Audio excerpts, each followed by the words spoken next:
Okey, para penonton bertemu kembali dalam segmen Khidmat Syariah. Baik, tadi banyak yang kita dah kongsikan dan kita nak teruskan perbincangan kita. Tadi Kak Farah ada timbulkan persoalan ya? Okey, adakah social media boleh menyebabkan orang ketiga? Benda ketiga ni boleh lead kepada orang ketiga.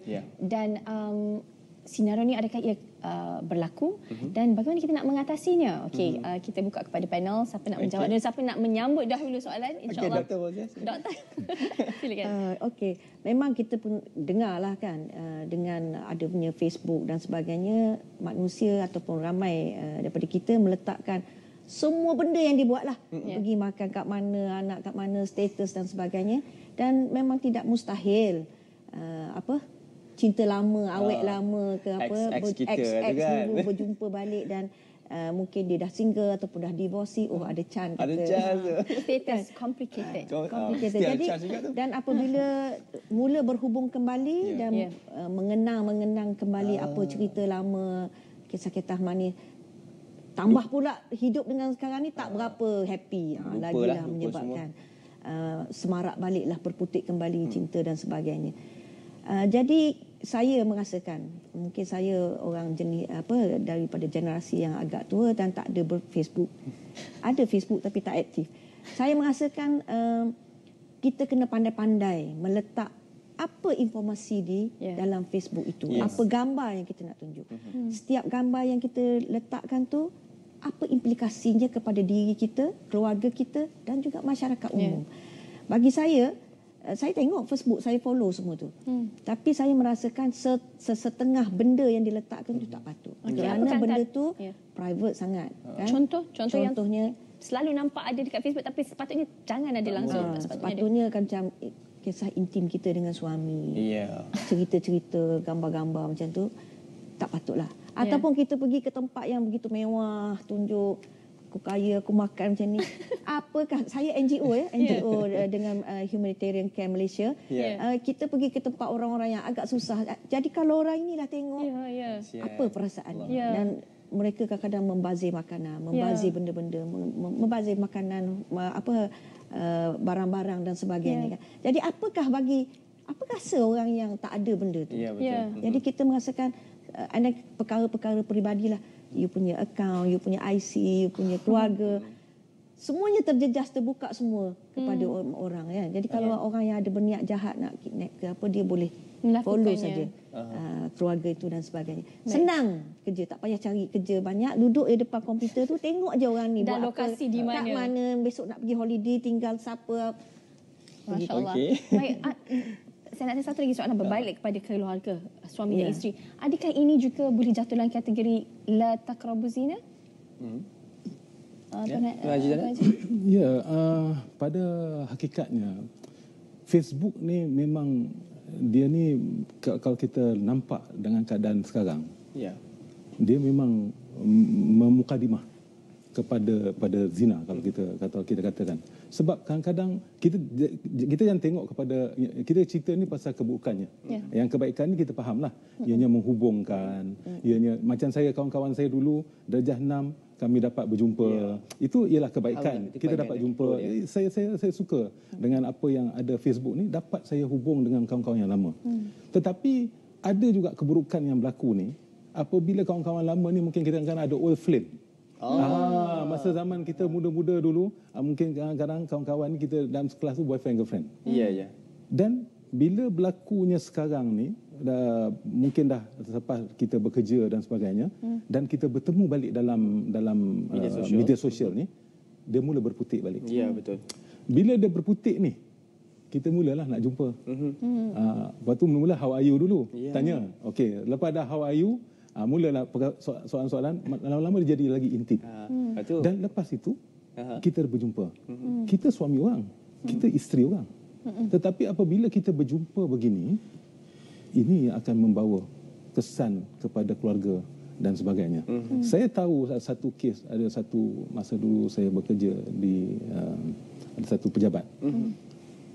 Isteri orang ni dia bercinta dengan suami orang. Setiap kali lunch time, sebab dia orang ada Facebook, lunch time dia akan pergi separate, tak ikut sahabat-sahabat yang lain. Maknanya Ini akan membawa. Tetapi kadang-kadang mereka bersembunyi di office ni, di tempat-tempat yang orang tak tahu. Ini akan membawa kepada perzinaan. Bukanlah zina yang ni, tetapi mukadimah ataupun takrabul zina. Ini yang saya tengoklah bila Facebook dia jadi gini, dia sampai ke peringkat yang teruk seperti ini. Jadi itu yang saya memanglah kalau Facebook dan sebagainya, sebab sekarang macam-macam nama ada. Dia bukan saja nama Facebook, dia ada sebab dia ada beberapa bahagian dan pecahannya.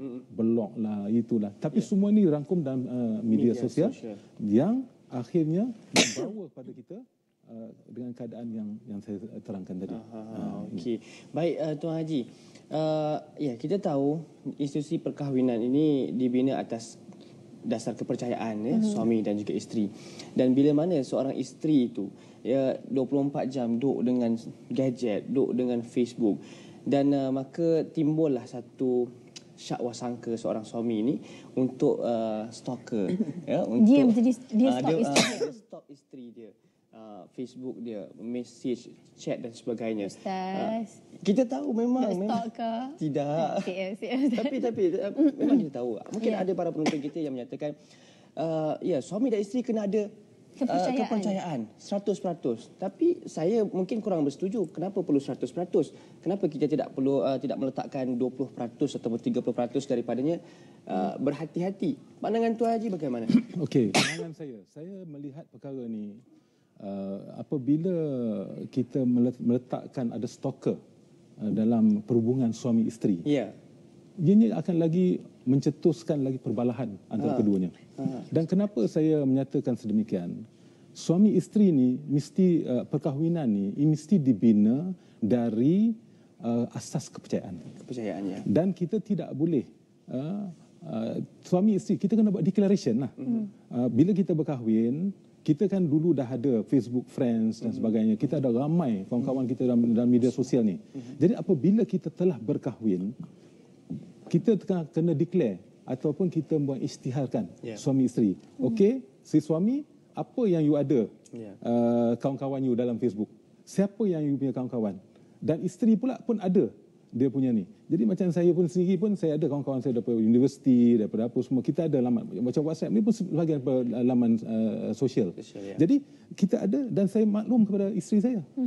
Tengok sekarang, ini saya kawan-kawan ni. Sebab saya takut nanti, bila isteri saya buka handphone saya, ini ada orang lain pula. Sudah. Dia leceh. Jadi maknanya dalam keadaan sekarang, isteri saya pun, dia bertanggungjawab terhadap saya. Dan dia maklumkan pada saya, ini kawan-kawan dia. Dan bila mereka ada social gathering melalui media sosial, mereka ada perjumpaan. Dan melalui Facebook ni kita dapat, kita akan adakan bila invite apa semua, kita pergi. Bila pergi ramai, saya kenal siapa kawan lelaki, siapa kawan ni masa dia sekolah dulu. Ini tak ada masalah. Maksudnya transparent lah. Transparent. We must be transparent. Masalah yang sekarang kita tak transparent. Kita ni kita simpan nombor, kita elak-elak, kita tak beri isteri kita tahu, tapi akhirnya ini akan jadi perbalahan. Tapi seandainya kalau situasi isteri ini hilang kepercayaan, ataupun suami atau isteri hilang kepercayaan, bagaimana doktor untuk mengatasinya? Maksudnya kalau dah 24 jam duduk dengan Facebook sebagainya, takkanlah si suami itu nak berdiam diri saja. Takkanlah hanya percaya isteri aku ni solehah, percaya. Adakah still percaya saja? Apa usaha dia untuk menyiasat dan sebagainya?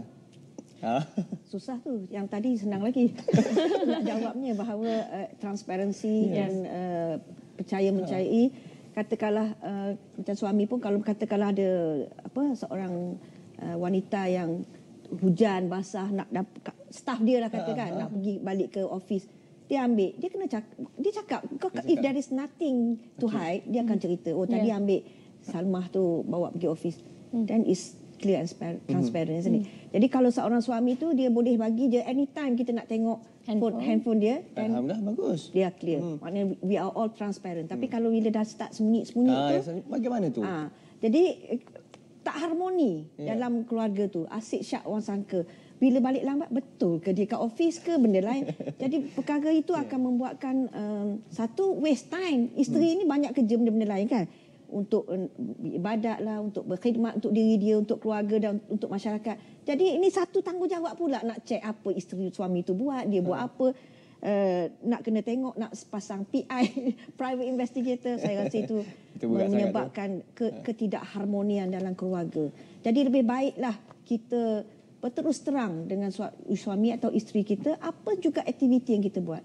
Saya rasa kalau suami isteri tu don't mind, anytime saya nak tengok phone, dia kata ambil lah because I've got nothing to hide. Dan itu satu relationship yang sangat sihat saya rasa. Tapi kalau dia kata tak boleh ataupun dah letak kod-kod yang kita tak boleh buka, itu maknanya adalah benda nak hide. Kan if there's nothing to hide, there's nothing to hide.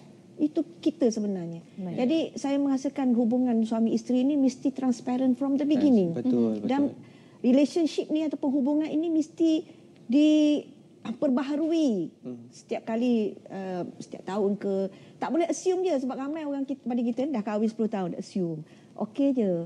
Tak ada buat usaha-usaha untuk menambahkan kecintaan, kemesraan.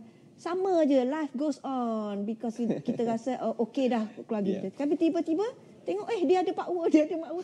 Mengejutkan. Ataupun kalau nak flirt ataupun nak bernaughty dan private PM, buatlah kat pasangan masing-masing melalui Facebook. Ya, betul. Why not? You look nice today. Okey, betul juga kan? Betul. Especially kita dah kahwin dah lama ni, kita tidak membuatkan, ada tak rasa balik rumah, teringin nak tengok isteri, teringin nak tengok husband. Why don't you make it exciting to see your wife, your husband. Walaupun kita dah hidup 30 tahun, 40 tahun. Dan dah alang-alang konteks mengenai social media, gunakanlah social media untuk mengorat isteri anda dan mengorat suami anda. Kan, why not? I like your dress today. Okey, baik. Terima kasih banyak diucapkan kepada Tuan Haji Zainal Abidin. Terima kasih Tuan Haji. Jazakallah khairan kathiran. Jazakallah khairan kathiran. Terima kasih banyak. InsyaAllah. Dan sebenarnya bagus bila kita ada diskusi yang sebegini seterusnya. Khususnya bersama dengan generasi-generasi yang pelbagai. Jadi kita dapat input yang mungkin kita tak dapat dilihat pada waktu dan ketika ini. InsyaAllah. Akhirnya tangan ayah dan tangan ibu itu sendirilah tangan yang terbaik untuk anak-anak. Jadi kepada suami isteri di luar sana, pastikan jagalah amanah dengan sebaiknya. Kena kawan ni kat rumah. Tangan jangan duk pergi mana handphone. InsyaAllah. Cuba kita usaha. Ingatlah bahawa isteri adalah amanah bagi suami dan keluarga itu merupakan amanah dari Allah Subhanahu Wa Taala. Kalau sebelum ni kita boleh hidup berjanji hidup sehidup semati, bila dah jadi ada media sosial sebagainya, kita lupa pada semua itu. Ya, insyaAllah. Moga-moga topik kita pada hari ini membuka mata kita yang mungkin tertutup sebelum ini. Okey, kita rehat seketika insyaAllah. Kita akan kembali bersama dengan Irma dan juga Amin Idris yang dah standby depan kami ni. InsyaAllah.